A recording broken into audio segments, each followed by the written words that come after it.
Эмилия лабиринт уйыны балаларны берләштерергә, бер-берсе белән таныштырырга, команда тупларга ярдәм итә дип саный.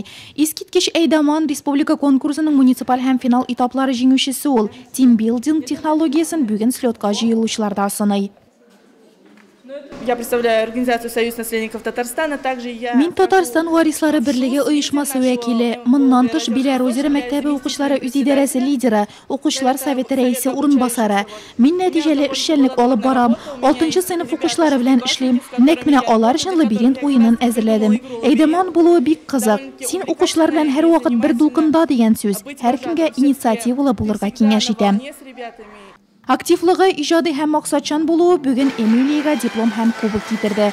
Район балалар оешмаларында аның кебекләр шактый. Новое поколение оешмасы һәм шәһәрнең 2-нче мәктәбенең Содружество мәктәп укучылары советы әгъзалары да шундыйлардан. Сегодня у нас очень много детских общественных движений, очень много организаций.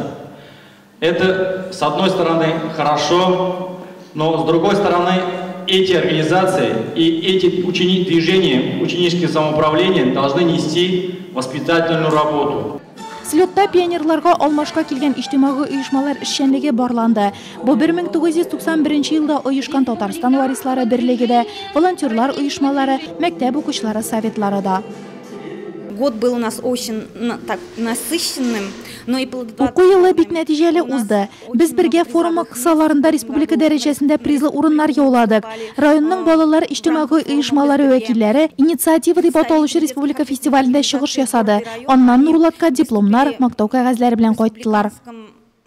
Слет Әйдаманнарның тәҗрибә уртаклашу мәйданчыгы да, эш алымнары, төрле проектлар, бәйгеләрдә катнашу тарихы иҗтимагый оешмалар эшчәнлеген тулыландыра. Нәтиҗәсе буларак пионерлардан калган традицияләр яши, заманча элементлар белән баетыла һәм меңләгән укучыларны дуслык, хәйрия, патриотизм идеяләре астында берләштерә.